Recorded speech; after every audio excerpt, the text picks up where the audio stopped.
Hey guys, in this video I have some interesting things to share with you, but first we have a special guest joining us in this video.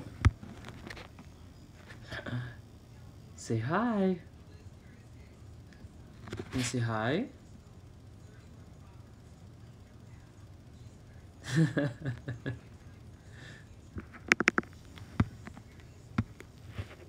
Alright, so if you hear her babbling, hope it's not distracting but yet maybe adorable.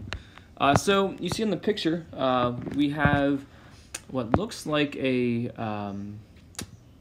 trig function. It's going back and forth, it's oscillating, but notice it does not look like any of the graphs that we have seen before. It doesn't look like the typical sine or cosine, and obviously not tangent. We're seeing that the amplitudes are increasing as we go further away from zero, which is very intriguing. So what this topic is called, it's called damped oscillation. And what it is what happens when you multiply a trig function, sine or cosine, by another function. So I have three situations here. So the first being, what happens if I multiply cosine by a quadratic? So you see a times x squared plus 1. And I'm going to move a around, but let's recall that the typical cosine looks like this. So the amplitude is 1, and the maximums are at -1 and +1. So with that, we're going to base all of our functions in this situation around that. So let's imagine I take cosine and I multiply cosine by this quadratic function. So as I change this value of a, notice the effect it has on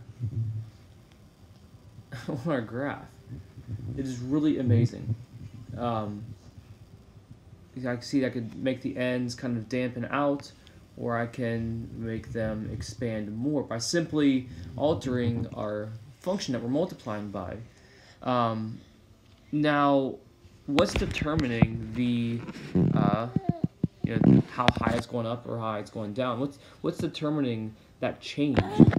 I'm going to plot on this graph here the quadratic function and its negative.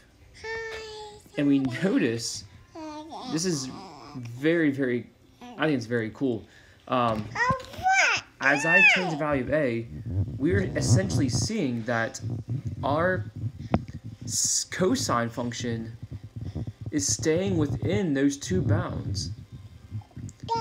And it always will in this case.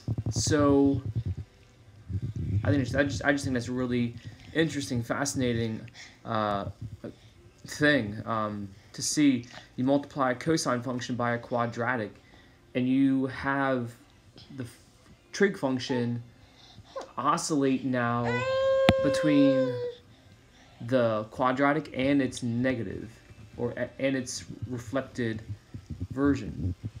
It's really amazing. Notice I'm not adding a function, I'm multiplying.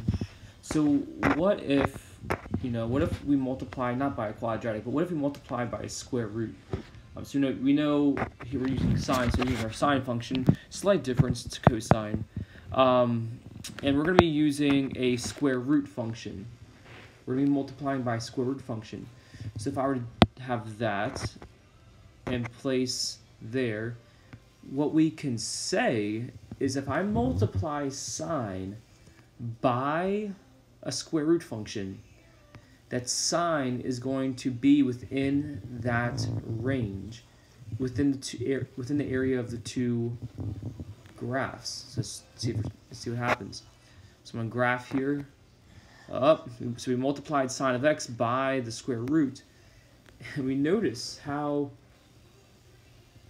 our function changes. So I'm just going to play this. So the purpose of this lesson, it's not really a lesson, it's just a demonstration. It's more of a demonstration that if you multiply a sine or cosine function by another function, that the sine or cosine function ends up oscillating between the two functions, the positive version and the negative version. It's truly fascinating. So let's take this back off. So let's say we go from square root and we look at a, let's use a linear, see what happens here.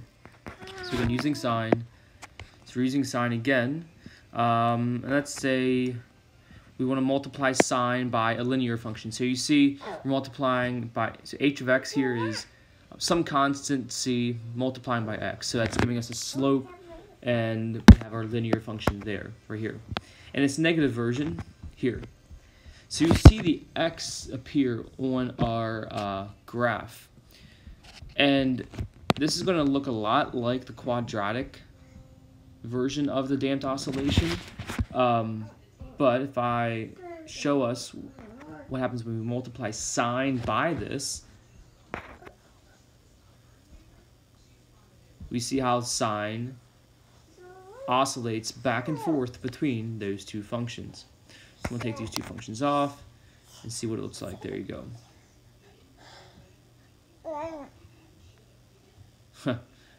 So again, this can be done really, you can multiply sine, cosine with any function, and you will see how it oscillates back and forth between the positive and negative versions of it.